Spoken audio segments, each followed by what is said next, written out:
मेरी तो सरकार से मांग है कि आबादी आधी आबादी 50% है, 33% की उनको बढ़ा के 51% कर देना चाहिए। आरक्षण से पहले सुरक्षा के बारे में तो बताना चाहिए कि एनसीआरबी का डेटा क्या कह रहा है कि जब महिला सुरक्षित नहीं होंगी तो उनके अधिकार की रक्षा कैसे होगी।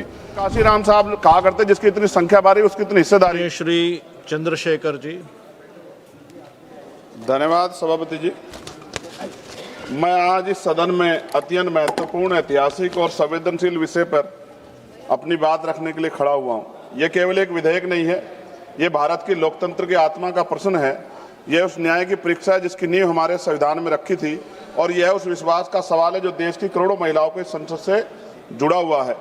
सभापति जी, मैं शुरुआत से स्पष्ट कर देना चाहता हूं कि हम महिला आरक्षण के पक्ष में हैं और हम इसे महिलाओं का संवैधानिक अधिकार मानते हैं। लोकतंत्र में समर्थन और सवाल दोनों साथ चलते हैं। मेरी तो सरकार से मांग है कि आधी आबादी 50% है, 33% की उनको बढ़ा के 51% कर देना चाहिए। जब बराबरी महिलाओं को तो सदियों से नहीं मिला, जो वो बढ़ के मिलना चाहिए। सरकार की और हाउस की ये मंशा होनी चाहिए सभापति जी।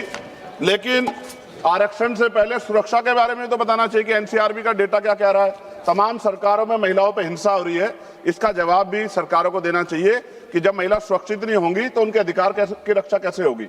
जब हम महिला सशक्तिकरण की बात करते हैं तो ये कोई नई सोच नहीं है, ये उस परंपरा की निरंतरता है जहां सावित्रीबाई फूले, मां रमाबाई, अहिल्याबाई होलकर, फातिमा शेख, झलकारी बाई, मां उदा देवी पासी, अवंतिकाबाई लोधी, मां फूलन देवी जैसी वीरांगनाओं के संघर्ष हमारे सामने उदाहरण है।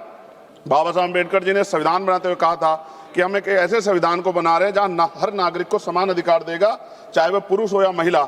हमें याद रखना चाहिए, उन्होंने कहा था कि मैं किसी भी समाज की प्रगति को महिलाओं की प्रगति से मापता हूं। बाबा साहब अम्बेडकर जी ने सबसे बड़ा क्रांतिकारी कदम था वो हिंदू कोड बिल था। उन्होंने उसमें महिलाओं को संपत्ति में अधिकार, विवाह और तलाक में बराबरी, गोद लेने का पूरा अधिकार था। और इसके जब वो सफल नहीं हो पाए तो उन्होंने कानून मंत्री पद से इस्तीफा दे दिया सभापति जी। महोदय, 73वें 74वें संविधान संशोधन जिसके तहत अनुच्छेद 243D और 243T में स्थानीय निकायों में महिलाओं के लिए आरक्षण सुनिश्चित किया गया। आज लाखों महिलाएं पंचायत और नगर पालिकाओं में नेतृत्व कर रही है। वो अलग बात है कि बहुत बड़ी संख्या में महिला प्रतिनिधि अपने निर्णय स्वतंत्र रूप से नहीं ले पाती, क्योंकि हमारे समाज ने भी पुरुषों और महिलाओं की बराबरी को स्वीकार नहीं किया। कहीं पिता, कहीं पुत्र, कहीं पति उनके निर्णय लेते हैं। ऐसा बहुत बड़े पैमाने पर देखा गया। भाषण चाहे कुछ भी दिया जाए, लेकिन सत्यता यही है सभापति जी। मान्यवर काशीराम साहब कहा करते जिसकी इतनी संख्या बारी उसकी इतनी हिस्सेदारी। इन्हीं विचारों की कसौटी पर अगर वर्तमान महिला आरक्षण कानून को परखा जाए तो स्पष्ट हो जाता है कि 33% आरक्षण आधी आबादी के साथ पूर्ण न्याय नहीं करता। और यदि 33% आरक्षण दे भी दिया तो सबसे बड़ा प्रश्न यह उठता है कि SC, ST और OBC और मुस्लिम वर्ग की महिलाओं को वास्तविक प्रतिनिधित्व कैसे मिलेगा, क्योंकि वर्तमान व्यवस्था में कोटे के अंदर कोटे कोई प्रावधान नहीं है। इसका सीधा अर्थ यह है कि आरक्षण उन वर्गों तक सीमित रह सकता है जिनके पास पहले से ही सामाजिक, आर्थिक और राजनीतिक संसाधनों तक पहुंच है। ऐसे में दलित, आदिवासी, पिछड़े और मुस्लिम वर्ग की महिलाओं जो सबसे अधिक वंचित है वो हाशिए पर रह जाएंगी, फिर से प्रतिनिधित्व से बाहर रह जाएंगी। ये न केवल महिलाओं के अधिकारों के साथ अन्याय है बल्कि सामाजिक न्याय की अवधारणा के भी खिलाफ है। आज जरूरत है केवल आरक्षण देने की नहीं बल्कि न्यायपूर्ण और समावेशी आरक्षण सुनिश्चित करने की है। आप तो कोटे में उपवर्गीकरण यानी कि कोटे के अंदर कोटे की बात करने वाले हैं, तो महिला आरक्षण में इसे लागू करने के पीछे आप लोग क्यों रह गए? क्योंकि जब तक सबसे वंचित महिलाओं को उनका हक नहीं मिलेगा तब तक कोई भी आरक्षण अधूरा ही रहेगा। ये लड़ाई केवल आरक्षण की नहीं, ये लड़ाई बराबरी, सम्मान और असली लोकतंत्र की है। सभापति जी, मैं इस सदन के माध्यम से हो रही चर्चा के बीच एक मूलभूत प्रश्न उठाना चाहता हूं। सामाजिक न्याय की वास्तविक स्थापना कैसे होगी? हम सब जानते हैं कि बाबा साहब अम्बेडकर ने दलितों और वंचितों समाज के राजनीतिक सशक्तिकरण के लिए पृथक निर्वाचन की मांग की थी। उसका स्पष्ट मत था कि जब तक दलित समाज में को अपने प्रतिनिधि स्वयं चुनने का अधिकार नहीं मिलेगा तब तक उनका वास्तविक सशक्तिकरण संभव नहीं है। लेकिन परिस्थितिवश पूना पैक्ट के कारण ये मांग अधूरी रह गई क्योंकि गांधी जी अनशन पर बैठ गए थे। मैं इतिहास को नहीं दोहराना चाहता, लेकिन उस समझौते ने दलितों को आरक्षण तो दिया लेकिन स्वतंत्र राजनीतिक आवाज छीन ली।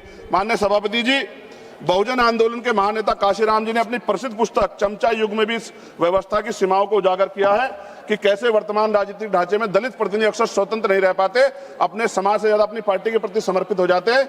यही हाल पिछड़े वर्ग के नेताओं का भी है।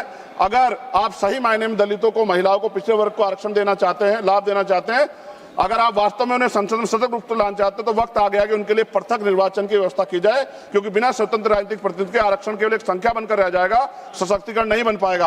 अगर हम सच में सामाजिक न्याय चाहते हैं तो हमें आधे अधूरे समाधान नहीं बल्कि साहसिक और मूलभूत निर्णय लेने होंगे। उसके लिए पृथक निर्वाचन की व्यवस्था करनी पड़ेगी। लोकसभा की तरह सभापति जी, राज्यसभा की सीटों में वृद्धि होनी चाहिए।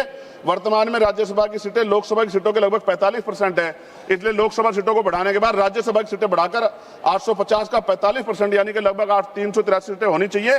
सरकार ने अगली जनगणना में, जब गृह मंत्री बोल रहे थे, उन्होंने कहा था कि जातिगत जनगणना कराएंगे, वादा किया था। अगली जनगणना में SC ST OBC की जनगणना की जनसंख्या की गणना के बाद अब समय आ गया है कि राज्यसभा, विधानसभा, विधान परिषद में भी SC ST की तरह OBC वर्ग के लोगों को जनसंख्या के अनुपात में आरक्षण दिया जाना चाहिए, जहां जहां भी अब तक लागू नहीं है। और पिछड़ी और अति पिछड़ी जातियों को भी लोकसभा और विधानसभा में आरक्षण की व्यवस्था हो, जैसे SC ST के लोगों को है।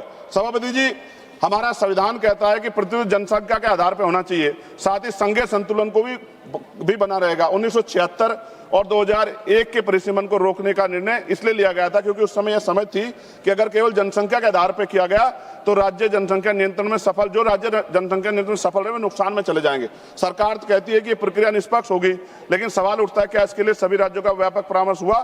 क्या कोई सर्वदलीय समिति बनाई गई? क्या राज्यों की सहमति ली गई? अगर नहीं तो ये प्रक्रिया सहमति से नहीं, सख्ती से लागू की जा रही है। मेरी मांग है कि परिसीमन से पहले सर्वदलीय समिति बनाई जाए, राज्यों के बीच संतुलन बनाए रखने के लिए कोई फॉर्मूला तैयार हो। और मेरी मांग है कि राज्य पुनर्गठन के प्रस्ताव है सरकारों के पास, ये परिसीमन से पहले राज्य पुनर्गठन के बारे में सोचा जाए, क्योंकि इतने बड़े बड़े प्रदेशों में उनका भला नहीं हो सकता है। इसलिए बेहतर प्रदेश बनाने के लिए हमें पुनर्गठन के बारे में सोचना चाहिए। सभापति महोदय, महिला आरक्षण कोई राजनीतिक कार्यक्रम नहीं है, महिलाओं का अधिकार है, इसे वोट बैंक की राजनीति से ऊपर उठकर देखना चाहिए। और अखिलेश जी, सभापति जी खत्म करते हुए, अखिलेश जी यहाँ बैठे हुए हैं, मैं उनसे भी आग्रह करूंगा, राजनीति में 1 vote 1 man 1 vote 1 vote 1 value के सिद्धांत पर लोकतंत्र टिका हुआ है। आप देखिए कि दिल्ली की आबादी क्या है और उनको मिल क्या रहा है।